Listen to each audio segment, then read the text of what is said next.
सातवें चरण से ठीक पहले आपको चुनाव की प्रयोगशाला में लेकर चलते हैं। इसकी झलक तो आप पहले चरण से ही देख रहे हैं, लेकिन महसूस अब करेंगे। अब तो फाइनल प्रोडक्ट निकलने ही वाला है। इसमें होता यह है कि जब रैलियों में तीखे बयान उबाल मारते हैं तो नए नए मुद्दों का आविष्कार होता है। एक्शन रिएक्शन का कॉम्बिनेशन दिखाई पड़ता है और यही कॉम्बिनेशन जनता तक पहुंचता है और फिर इन्हीं सबको ध्यान में रखकर मतदाता वोट डालते हैं। तब कहीं जाकर काउंटिंग के दिन कैंडिडेट की हार जीत तय होती है। अगर मुद्दा देखा जाए तो सबसे अहम मुद्दा महंगाई है। हम लोग का बिहार इतना पिछड़ा है, कहीं भी जाओ तो सब बिहार को बिहारी बोलते हैं। हम लोग अभी पढ़े लिखे हैं, एमए कर चुके हैं, यहाँ पे कोई हम लोग को जॉब वगैरह नहीं मिलता है। आज की सरकार ये है कि 2 करोड़ युवाओं का रोजगार छीन ले रही है, तो ये लोग रोजगार देंगे कहाँ से? हमारे महिला का विकास अच्छा हो, हमारे महिला जी सके अच्छा से। बदलाव जरूरी है, एकदम जरूरी है। अच्छा सरकार होना चाहिए कि हम लोग का पेट भरे, हम लोग बच्चे का काम है न धंधा, कैसे नहीं खाएगा। कि हमारे बुनकर लोग बहुत ज्यादा परेशान है, बड़ा भुखमरी का शिकार है। ये जो इतना तेजी से बेरोजगारी फैल रही और ये गरीब लोग कहाँ से जिएंगे खाएंगे। ग्रेजुएशन कर चुके हैं, ग्रेजुएशन करने के बाद भी हमें नौकरी नहीं मिल रही है। रोजगार है नहीं, बुनकर का लूम चले ना चले, इनको तो बिल का पैसा देना है। नहीं पढ़ाई हो रहा है, नहीं नौकरी मिल रहा है, नहीं सूद से खाना मिल रहा है। नतीजों में अभी वक्त है, लेकिन नेता मुद्दों को कसकर पकड़ रहे हैं। इंडी वालों पर पूर्वांचल का प्रहार होगा और पूर्वांचल का प्रहार जिस पर हुआ वो मैदान से भी बाहर जाकर गिरता है। मोदी जी, आप लंबे लंबे भाषण देना बंद कीजिए। पहले आपके अलग अलग रास्ते थे। सेना में आप जा सकते थे, पब्लिक सेक्टर में जा सकते थे, प्राइवेट सेक्टर में आपको रोजगार मिल सकता था। नरेंद्र मोदी ने नोटबंदी, जीएसटी लागू करके रोजगार के रास्ते बंद किए और सेना में अग्निवीर लागू करके जवानों को मजदूर बना दिया। तो मैं आपसे सबसे पहले यह कहना चाहता हूं, नरेंद्र मोदी कुछ भी कहें, 4 जून के बाद इंडिया की सरकार आने वाली है। अग्निवीर योजना को फाड़ के हम कूड़ेदान में फेंकने जा रहे हैं। अब बात मुद्दों की चली है तो इसे चुनावी प्रयोगशाला के नजरिए से समझिए, क्योंकि यहाँ 2024 लोकसभा चुनाव वाले हर दौर के मुद्दे दिखाई पड़ेंगे, वो भी बड़े गठबंधन के हिसाब से। एनडी मोदी के नाम पर नरेंद्र मोदी की छवि के सहारे 400 पार के नारे पर सवार। विकास और मजबूत नेतृत्व का कॉम्बिनेशन जब विरोधियों पर वार करता है तो बीजेपी को बल मिलता है, ऐसा दावा है। राम मंदिर और सनातन के नाम पर बीजेपी और सहयोगियों ने इंडिया अलायंस को आड़े हाथों लिया, मंदिर को मुद्दा बनाया।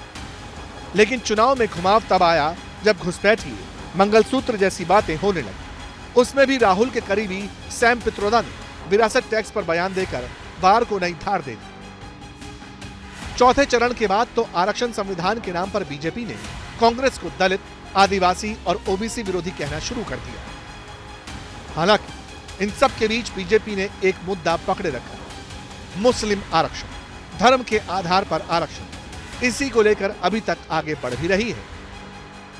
ये समाजवादी पार्टी के लोग तो रामद्रोही है, ये राम भक्तों पर गोली चलाने वाले लोग हैं और ये आज भी कह रहे हैं कि अगर समाजवादी पार्टी और कांग्रेस की सरकार बनेगी तो अनुसूचित जाति, जनजाति और पिछड़ी जाति के आरक्षण को मुसलमानों को बांट देंगे। बीजेपी के वार के सामने विपक्ष ने भी काउंटर अटैक तैयार रखे और वक्त के साथ इस्तेमाल भी कर रहे हैं।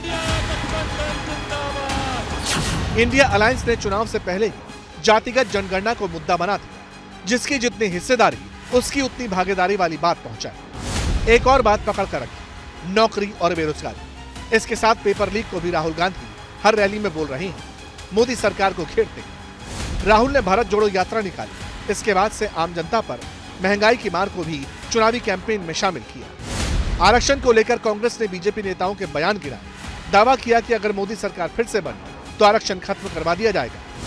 यह भी कहा गया कि 400 सीट इसलिए मांगी जा रही हैं ताकि संविधान बदल दिया जाए और फिर अपनी बात भी रखी जाती है। कहा जा रहा है कि अगर हमारी सरकार बनी तो फिर 50% आरक्षण वाली सीमा हटा देंगे। अब फाइनल फैक्टर के तौर पर खटाखट फटाफट 30 लाख पक्की नौकरी और महिलाओं के खाते में 1 लाख रुपए सालाना देने के वादे भी किए जा रहे हैं। हमारे देश में सबसे बड़ी समस्या है अभी युवा जो है बेरोजगार हैं, उनके लिए नौकरी का कोई यहाँ पर कोई समाधान नहीं हो रहा है। मुसलमानों की जहाँ तक बात है, आप 3 तलाक की बात कर रहे हैं। 3 तलाक से क्या मुसलमानों को फ़ायदा होने वाला है? 3 तलाक से तो मुझे नहीं लगता कि कोई फ़ायदा होने वाला है यहाँ पर देश में। तो आज के डेट में जो है मुसलमान के पास आज कुछ नहीं है। जो कुछ है बस खाली हिंदू मुसलमान मोदी जी कर रहे हैं। आज 10 साल से राज कर रहे हैं हिंदू मुसलमान। बाकी उनके पास ना विकास का मुद्दा है, न कोई मुसलमान का मुद्दा है। मुद्दे ये हैं कि एक सेकुलर भारत होना चाहिए, हिंदू मुस्लिम से अलग होना चाहिए, महंगाई बेरोज़गारी सबसे बड़ा मुद्दा है। ये जो भी सरकार अभी पिछले 10 सालों से बीजेपी सरकार बनी है, तो इस सरकार ने सिर्फ बड़ी बड़ी बातें तो की हैं, मगर जो चीज़ होनी चाहिए जो ज़मीनी स्तर पे, वो आपको उस तरीके से नज़र नहीं आएगा। ये सही है कि इस बार चुनाव में मुद्दे लगातार बदले, किसी एक थीम पर चुनाव नहीं हुआ, मगर जनता के बीच एक खास किस्म का मैसेज जा रहा है। अब 7वें चरण के चुनाव से पहले पूर्वांचल को लेकर सवालों का एक बुलिंदा इकट्ठा हो गया। सवाल, चुनाव के बीच शरिया पर सियासी संग्राम क्यों?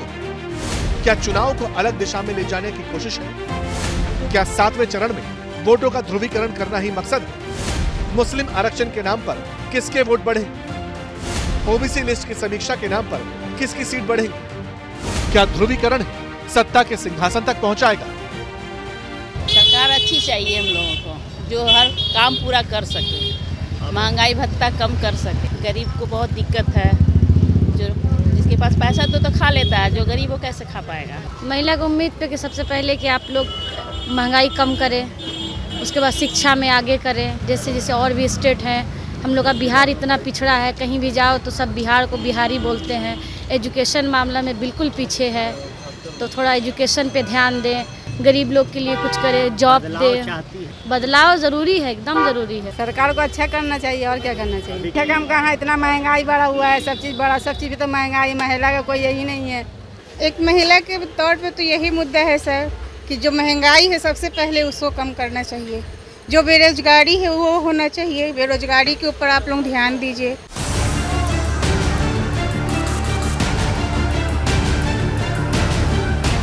वैसे रिपोर्ट में आगे बढ़ने से पहले ये भी जान लीजिए कि नेताओं की रैली में बात घूम फिर कर हिंदू मुसलमान पर आ क्यों रही है। इसे 7वें चरण की सीटों के पिछले चुनाव नतीजों से समझिए। 1 जून को जिन 57 सीटों पर चुनाव होना है, 2019 में एनडीए अलायंस ने इनमें से 32 सीटें जीती थी। इसमें भी 25 सीट बीजेपी के पास थी, यूपीए को 9 और अदर्स के खाते में 14 सीट गई थी। इस बार समीकरण बदले। पंजाब में अकाली दल और बीजेपी का अलायंस नहीं है, कांग्रेस और आप समेत 4 कॉर्नर फाइट है। हिमाचल में इस बार सत्ता में कांग्रेस है, 4-0 रिपीट करना चुनौती होगी। बिहार में आखिरी वक्त पर नीतीश बीजेपी के साथ आए। कहा जा रहा है बीजेपी को नीतीश के खिलाफ कथित नाराजगी को काउंटर करना पड़ रहा है। महंगाई बहुत ज़्यादा है, हम लोग को घर चलाने में बहुत दिक्कत हो रही है। महंगाई बहुत ज़्यादा है, कमाई कम है, खर्च बहुत। जानते हैं यहाँ कमाने के लिए विदेश जा रहा आदमी, यहाँ कमा नहीं सकता, इतना ये है, खर्चा बहुत ज़्यादा है। महंगाई चल रहा है, बाल बच्चा का पढ़ा ना सक रहे, हर चीज़ में ये होना चाहिए, हर चीज़ के तन होगा, सरकार बदलेगा तो ना थोड़ा कम होगा, हर चीज़ की महंगाई गिरेगा।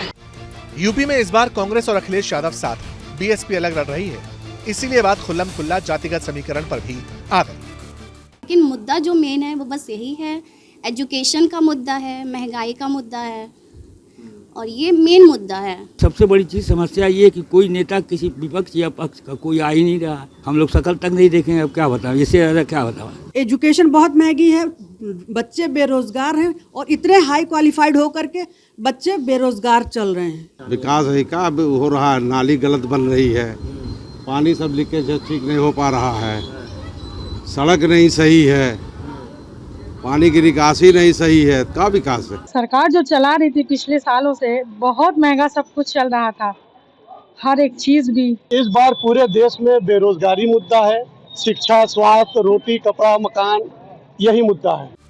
यूपी वाला फैक्टर इसलिए भी अहम है क्योंकि इस चरण में खुद प्रधानमंत्री मोदी की सीट पर चुनाव है, इसलिए हाई वोल्टेज एक्शन, इमोशन सब लाजमी है। हम लोग को वहाँ बिजली की समस्या है कि जो सब्सिडी मिल रही थी उसकी हम लोग समस्या है।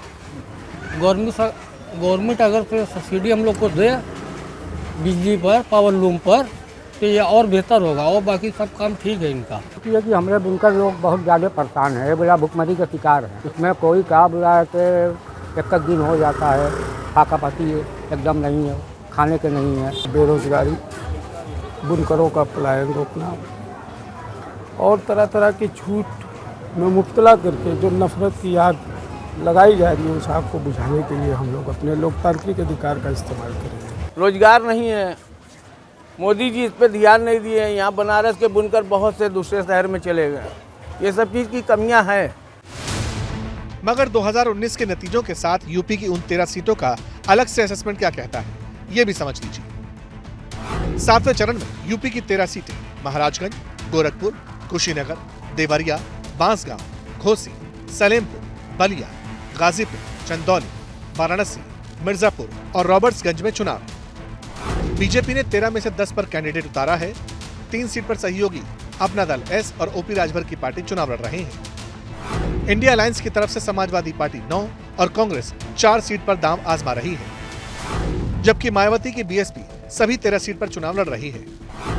2019 के चुनाव में बीजेपी 13 में से 9 सीट जीतने में कामयाब रही थी, जबकि 2 सीटें उसके अलायंस पार्टनर अपना दल एस ने जीती थी और 2 सीट बीएसपी को मिली थी। धर्म के आधार पर आरक्षण यह असंवैधानिक है।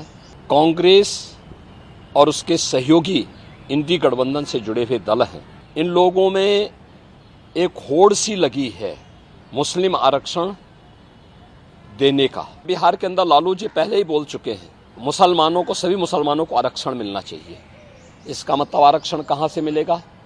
ये आरक्षण यही ओबीसी और एससी एसटी का आरक्षण में से ये बांट करके मुसलमानों को देना चाहते हैं। Bharatiya Janata party SC ST और ओबीसी के आरक्षण को सुरक्षित रखने के लिए किसी भी प्रकार के मुस्लिम आरक्षण का विरोध करती है। चुनावी दलों ने जिस तरह अपने कैंडिडेट उतारे हैं, उससे लगता है कि इस चरण का चुनाव पूरी तरह जातीय बिसात पर केंद्रित है, जिसमें ओबीसी वोटर्स के लिए खींचतान है। इसके अलावा बीएसपी के दलित वोट बैंक को भी साधने की कवायद है। तो क्या जाति वाले फैक्टर को काउंटर करने के लिए मुस्लिम आरक्षण वाले मुद्दे को बार बार उठाया जा रहा है? अच्छा सरकार होना चाहिए कि हम लोग का पेट भरे, हम लोग बच्चे का पेट भरे। क्या मिल रहे, 5 किलो अनाज दे रहे हैं, तो उससे क्या होगा? हमारा मुद्दा, हम यही चाहते हैं कि सरकार बदलनी चाहिए। चेहरा आज हम 5-10 साल से देख रहे हैं, चेहरे को बदलना चाहिए। और मुसलमानों के लिए भेदभाव जो है कि हिजाब हटाना, इस तरह का हमको पसंद नहीं। बेरोजगारी पहले हट जाए, क्योंकि हम ग्रेजुएशन कर चुके हैं और ग्रेजुएशन करने के बाद भी हमें नौकरी नहीं मिल रही है। हमें सिर्फ नौकरी चाहिए। अनएम्प्लॉयमेंट, बेरोजगारी, हर तरीके की महंगाई हुई, चाहे किसी तरीके की हुई, गरीबों के लिए कोई फैसिलिटी नहीं। हमारे गाजीपुर शहर में कोई भी मतलब फैसिलिटी नहीं। सिलेंडर देख लीजिए, पेट्रोल देख लीजिए, और जो ये अभी जो ये चल रहा है आपका क्या बोलते हैं, नौकरी नहीं मिल रही है, विकास नहीं हुआ है। मुद्दा है महंगाई है, ना फैक्ट्री है, ना कारखाना है। सरकार बदलनी चाहिए था। इसी तरह चुनाव के आखिरी अध्याय में बिहार का रण भी अहम दिखाई दे रहा है। यहाँ जनता के मन में कौन बसा है, कौन से मुद्दे चलेंगे, चुनावी प्रयोगशाला से निकलकर कौन घर तक जाएंगे? इस बार का चुनाव अगर मुद्दा देखा जाए तो सबसे अहम मुद्दा महंगाई है, जिसके बारे में कोई भी नहीं सोच रहा है। तो हमारे देश में ऐसी सरकार बननी चाहिए जो महंगाई के बारे में सोचे। गैस देखो कितना ज़्यादा बढ़ रहा है, उसका दिन ब दिन दाम बढ़ते जा रहा है, घटने के बजाय बढ़ रहा है। हम लोग अभी पढ़े लिखे हैं, एमए कर चुके हैं, यहाँ पे कोई हम लोग को जॉब वगैरह नहीं मिलता है, घर पे रहना, ये सब दंगे वगैरह करते हैं।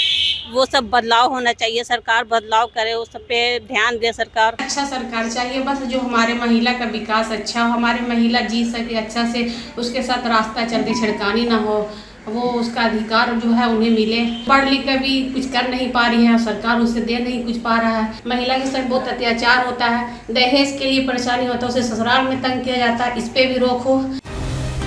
जेडीयू और चिराग की पार्टी के साथ मिलकर बीजेपी इस बार 2019 वाला परफॉर्मेंस रिपीट करना चाहती है। अमित शाह दावा भी करते हैं कि बिहार की जनता उनके साथ है। वैसे दावा तो इंडिया अलायंस भी कर रहा है। 1 जून को 7वें चरण में बिहार में नालंदा, पटना साहिब, पाटलिपुत्र, आरा, बक्सर, सासाराम, काराकाट और जहानाबाद सीट पर चुनाव होना है। 2019 के लोकसभा चुनाव में इनमें से नालंदा, काराकाट और जहानाबाद सीट पर जेडीयू ने जीत हासिल की थी। बाकी 5 सीटों पर बीजेपी के सांसद की जीत हुई थी, यानी एनडीए अलायंस का ही बोलबाला था। हालांकि तेजस्वी और राहुल की रैलियों के बीच काराकाट में पवन सिंह वाले फैक्टर के बीच क्या मुद्दे जाति धर्म वाले होंगे या विकास का मसला हावी रहेगा? जो अच्छा काम करेगा, अच्छा विकास का काम करेगा, जो मुल्क और लोग आवाम का काम करेगा, उसको नज़र रखते हुए काम करना, वोट डालना चाहिए। बहुत सारे सामान के दाम बढ़ गए हैं, बहुत ज़्यादा। गैस सिलेंडर का हो, राशन का हो, जो मिडिल क्लास के लोग हैं और ख़ास तौर से जो मज़दूर तबका के लोग हैं, उनके लिए ज़िंदगी बसर करना बहुत मुश्किल है। मज़दूर क्लास के लोग अगर बच्चों पे खर्च करते हैं तो खाने के लाले पड़ जाते हैं, खाने पे खर्च करते हैं तो बच्चों की पढ़ाई उससे मुतासिर हो जाती है। हर साल किसी सरकार को 5 साल के लिए लाया जाए और उसके बाद उसको हटा दिया जाए। के लिए यहाँ जो भी डेवलपमेंट होता है तो मान के चलिए 5 साल तो काम करता है, 5 साल के बाद कोई भी सरकार सिर्फ खाता है, उसके बाद ज़मीनी स्तर पर कोई काम नहीं होता है। तो कुल मिलाकर 57 सीटों में से 7वें चरण में बिहार और यूपी की 21 सीटों पर मतदाता को अपने वोटिंग राइट का इस्तेमाल करना है। अगर इन सीटों पर पिछली बार जैसा परफॉर्मेंस होता है तो बीजेपी के लिए बोनस होगा, वरना नंबर गेम में काफी कुछ हो सकता है। और जो भी होगा, 4 जून को सबसे तेज नतीजे आपको एबीपी न्यूज पर ही देखने को मिलेंगे। तो सुबह 6 बजे से ट्यून जरूर कर लीजिएगा।